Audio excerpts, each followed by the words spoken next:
The Wolf Brothers in New York, 2. Prologue. New York forgives no one. The city that breathes through its millions of steps has no time for legends, and the shadows between the skyscrapers do not keep secrets for long. However, in recent years, among the wet sidewalks and narrow rooftops, a rumor has begun to circulate again, an echo of a story that many thought was forgotten. The legend of the Wolf Brothers has returned. Some whisper that on rainy nights a silhouette can be seen running above Manhattan, passing from one building to another with impossible speed. Others swear that, when the sky darkens and the wind blows from the East River, a howl is heard, a sound neither human nor animal, but something between the worlds. Something that should not exist. But those who know the truth also know a name, 𝖭𝖺, the last descendant of an old line, born of the covenant between man and wolf spirit. The son of Sayan, the she-wolf of Siberia, and of Tycoon Bobby Turner, the steel man of New York. 𝖭𝖺 grew up between two realities. He knew the frozen forests of 𝖭𝖺, where the night speaks and the earth breathes, but also the urban jungle where the neon light never sleeps. He bore the duty of his ancestors and the pressure of a modern world that does not accept miracles, but fears them. Tarak, Sayan's brother, died as a man, but returned to 𝖭𝖺 as a wolf, defending the sacred territory of the wolves. His last howl is still heard, sometimes, in the hearts of those who witnessed it. And 𝖭𝖺 that night understood that the legacy cannot be hidden, nor denied. It can only be continued. Now in Manhattan, tensions are rising. Unscrupulous businessmen, sensationalist journalists and the shadows of new hunters smell the story that can change everything. At the same time, the spirit of the forest, the old wind in the white coat, watches from afar, because the balance between the worlds is threatened again. In New York, no one believes in legends. But the nights are becoming more and more restless, and the howl, the same, repeated, unexplained, cannot be ignored. The Wolf Brothers have not disappeared. They are just preparing to return. Chapter 1. Shadows in the Light. The autumn wind rose over Manhattan like an ancient spirit, dancing among the buildings of steel and glass. The smell of rain, dust and metal seemed a breath of the city itself, and the sunset light refracted in the windows of the skyscrapers, transforming everything into a sea of molten fire. From the high terrace of the Turner mansion, Sayan watched this silent spectacle. There was a heavy silence in her eyes, that of those who had seen too much and lived between worlds. The city that stretched out. Below her was the world of people, full of noise, ambition, speed and oblivion.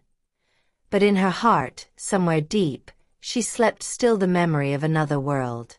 The Siberian forests, the wolves, the cold that cut through the flesh and the call of blood that never dies. When she closed her eyes, she sometimes heard them howl lost in the night. An echo from beyond time.Tarak's sacrifice had remained like a luminous scar on her soul. Her brother had sacrificed himself to restore her freedom, to break the chain of the curse that had made her a beast under the moon. Since then, the full moons had passed without pain. She no longer felt the call of blood, she no longer saw the shadows of the she-wolf in the mirror.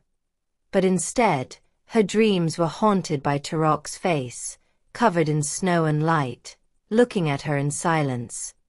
Sometimes she had the impression that the wind passing through the skyscrapers brought his voice to her. Bobby Turner, her husband, looked at her now with renewed love. He knew nothing about the white she-wolf who had once roamed the streets of Manhattan. For him, Sayan was the perfect woman, beautiful, elegant, silent and strong, a woman who seemed to come from another world. In a way, she was. Just a week after the incident with his brother Tarak, Sayan had told Bobby that she had been to the doctor. He calmly explained that her states of loss of reality, those incomprehensible crises, were due to stress and childhood trauma. Tarak, her brother, had helped her heal, and now he had returned to Yrynsk. Bobby had looked at her with trust. He had no reason to doubt her. And the news that followed was the one that illuminated his soul. Sayan was pregnant. Bobby had cried then without shame. For the first time in his life, the man who had built empires of steel, who had conquered markets and destroyed rivals, felt that he had something he could not buy, a family. In him power melted into tenderness.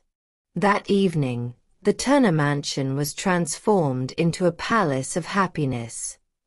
The lights twinkled like stars, and music floated through the air scented with wine and flowers. Bobby had organized a party that only the Turner Empire could afford.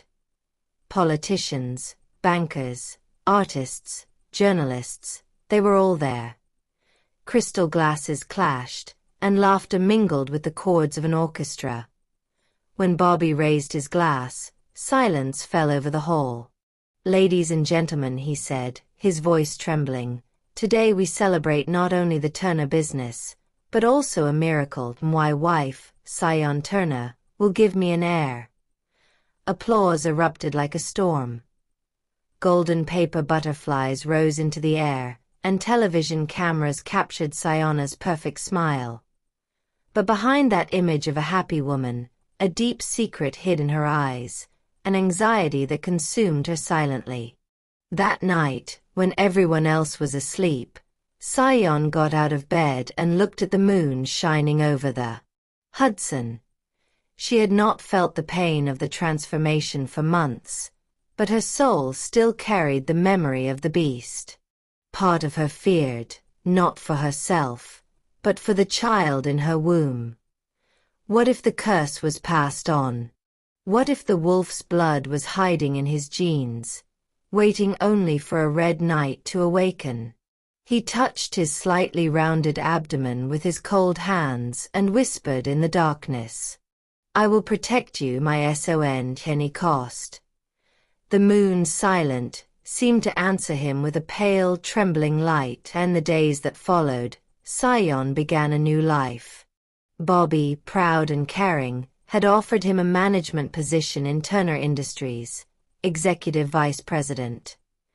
The newspapers wrote about the Iron Woman behind the tycoon, the woman who transformed a company into a global empire, and the offices of the Turner Tower skyscraper. Everyone respected her. She was elegant, calculated and calm, but sometimes, when she spoke, her voice had a strange tone, like an animal vibration, a hidden force. Sayan made new friends in the world above. One of them, Claire Morton, was the wife of a famous journalist, Richard Morton. Claire was gentle, refined and sincerely admired Sayan. But Richard had a too close gaze. The journalist had studied her for a long time, and in one of his old reports there was a blurred photograph, taken during the Manhattan massacres, when a white beast had been seen on the streets, and that picture, among the shadows, a woman's face could be vaguely seen. Richard had not forgotten that image. Every time he saw Sayan, he felt uneasy. Something in her eyes reminded him of the old photograph, that golden wild glow of an animal caught between two worlds.